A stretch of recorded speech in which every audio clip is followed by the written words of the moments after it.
Kicking off the main card portion of our UFC 248 card, coming at you live this Saturday from T-Mobile Arena in Las Vegas, Nevada. Matt, very excited about this fight because at 170 pounds, we have Alex Cowboy Oliveira taking on Max Griffin. Matt, this is a super fun fight. Both these guys, it's like a striker's paradise. I love saying that, but this is one of those striker's paradise type of fights. I know you're excited about it. Get us started. Okay, so this is one of those fights. Chael Sonnen likes to say this about Justin Gaethje, and I think it's a perfect way to describe some fighters. There's some fighters where they could lose 7 in a row, and you don't care. Like, records don't always matter. And with these two guys, I feel like that's an important thing to say. I mean, Alex Oliveira's on his way there because he's lost his last 3, but they're the good opponents like Gunnar Nelson, Mike Perry, and the return of Nicholas Dalby. Exactly. And when you're at that level for so long, you're going to face, everyone loses 3 in a row. The Cowboys lost 3 in a row. There's good fighters who have lost 3 in a row before.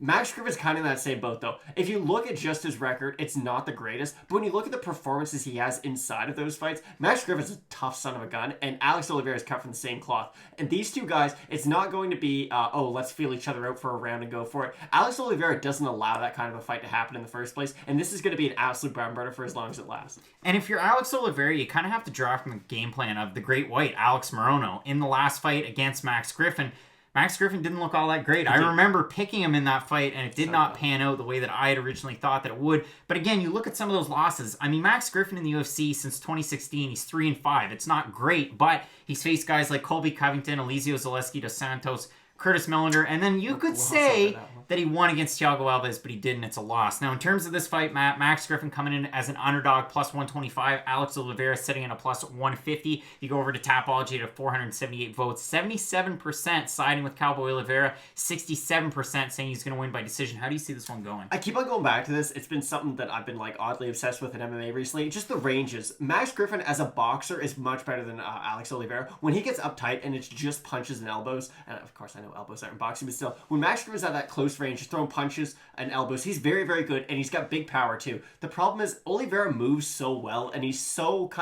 he's kind of goofy in his movements. It's the only way I can describe it.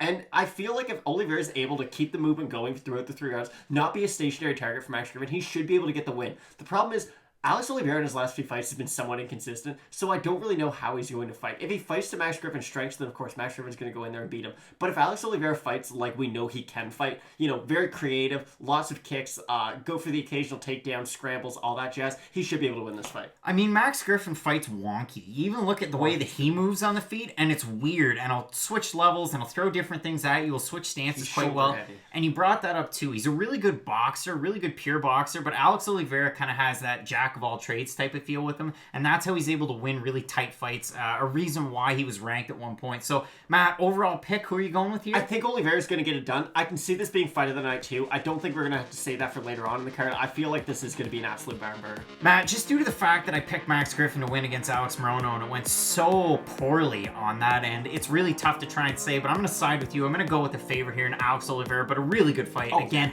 possible fight of the night, UFC 248. You're not going to want to miss our main card prelim predictions of 5 minutes for the co-main and the main event. As we always say with Fight Night picks, let's get into it.